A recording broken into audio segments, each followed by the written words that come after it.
This is the show giving you the best sales insights and ideas to become the best you can be in sales and sales leadership. My name is Gert Schultz. Welcome to Best Practice for Sales Professionals. Today I am absolutely thrilled to have someone on the show who is that rare combination of being a master sales leader, a coach, and a super salesman all in one. He specializes in building high-performance sales teams and has a track record in scaling startups. I'm absolutely delighted to switch over to New York and meet Ken Baldo. Ken, welcome to the show, man. Hey Gert, how are you? Good to be here. Thank you for having me. That's fantastic. Ken, look, you clearly help and support sales professionals to be super successful. What I would like to know is how your own mindset journey has translated in your success today.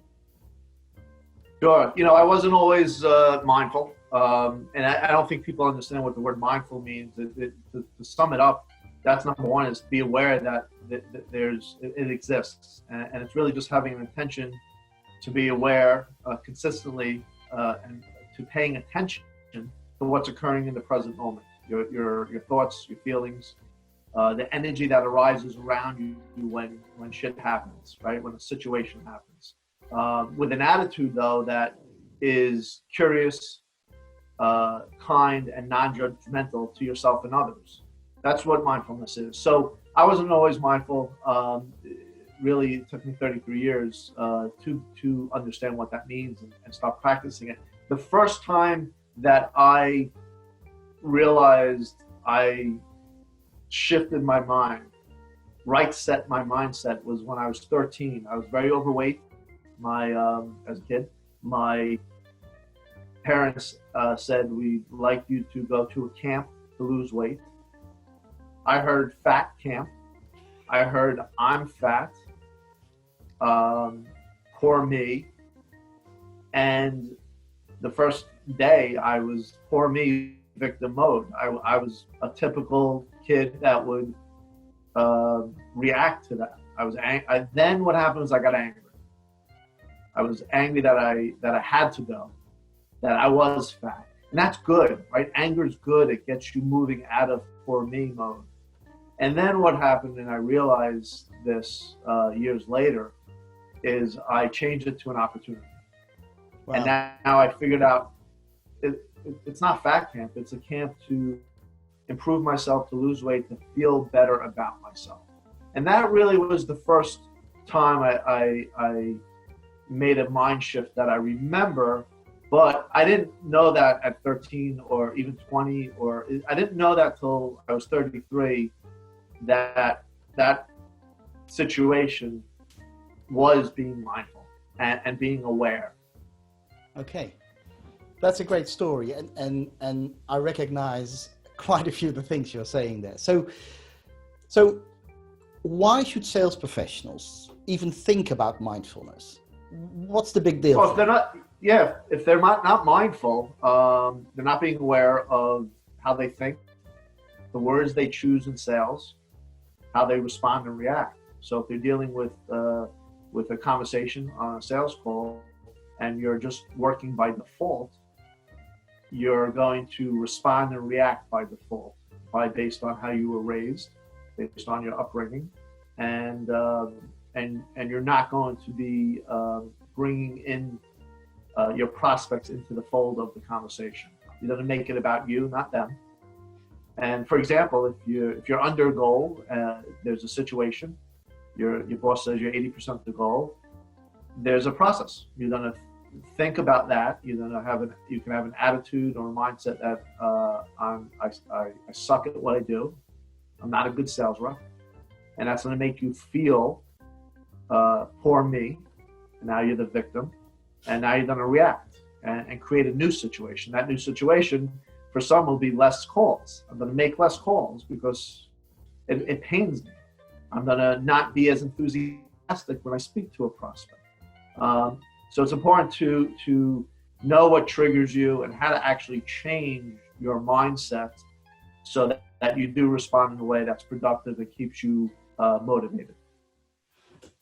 Fascinating. So when you work with sales professionals, because you build teams, high performance teams, what are the typical 1 or 2 challenges you come across when you want sales guys and girls to be aware of their mindset and their mind?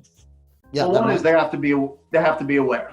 So most are sleepwalking. When you talk about mindset and the definition that I brought up earlier, they have no idea what you're talking about. They weren't raised. Their managers, coaches aren't coaching on it. They're not reading the books on it. So number one is bring awareness. 2 is there's a lot of distraction. There's a lot of noise out there on about sales skills, what to follow, who to follow. We're consuming a lot. We're over-consuming. And when you over-consume, you actually take away your ability to be more mindful, to be more aware. So we got to work on the distractions. 3, it takes a lot of effort. It's tedious. It's a day-to-day, hour-to-hour, moment-to-moment act of supreme consciousness to be intentional, to giving attention to your attitude. And that's why journaling is something that I use, that I recommend when I work with sales reps and professionals. Bulletproof your mindset with a journal. And 4th, they don't have to go at it alone. Too many sales reps and people in general feel like, and I did for 33 years. I hired my first life coach at 33. I still use her because I don't need to go at it alone. I want accountability. I want to continue to be more mindful consistently. I'm mindful. I understand what it means. Doesn't mean I'm consistent. And when you work with your teams, what does good look like as far as mindfulness is concerned? Well, first of all, they have the energy. When they walk into a room, it vibrates, it attracts, it's compelling. Mm-hmm. They have a strong sense of self-awareness. They make their words count. I say have a lot to say and say 10% of it, because the other 90% is crap. They're throwaway comments. They're not needed, whether you're dealing with a prospect or your family. They're fluff words. You're either gossiping, judging, or using words that add nothing to the conversation. So really, that's number one. Number 2 is they know how to make someone feel like they're the most important person in the room. They're mindful of your energy, of your persona. So they know how to communicate to you in a way that works for you, not the way it works for me. So sales guys and girls are there to make sales, and as many as possible, right, in the right way. If you were going to give someone a few tips on how their mindset and mindfulness can help them to make more sales, what would those tips be? 3 things. 1, stop reading sales books or only sales books. Read books about ego, mindset, attitude, spirituality. There's great books like A New Earth by Eckhart Tolle, The 4 Agreements by Ruiz, Handbook to a Higher Consciousness by Keyes Jr., and one of my favorites is Conversations with God by Neil Donald Walsh. Secondly, let go of time traveling. Too many reps, what I call them sales space jockeys. They're traveling to the past. What do you call them, sorry? Sales space jockeys. Fantastic. They travel to the past, beating themselves up for what happened. They're constantly thinking about what they're going to do in the future, worrying about their goals, worrying about the next question to ask the prospect, worrying about moving to the next step, when they're going to get home, when they're going to work out. They're worrying about fixing the prospect. That's time travel. That's your agenda, not theirs. And lastly, fear. Overpower fear by blowing up the stories you have, because most fears are false evidence appearing real, and that cripples us. And we need to stop catastrophizing just because this happened, this new situation is going to be, end of the world. Can it be an eye-opener to have you on the show and to make that link between mindset and selling? I really appreciate you being on the show. Have a great day in New York and hope to speak to you soon.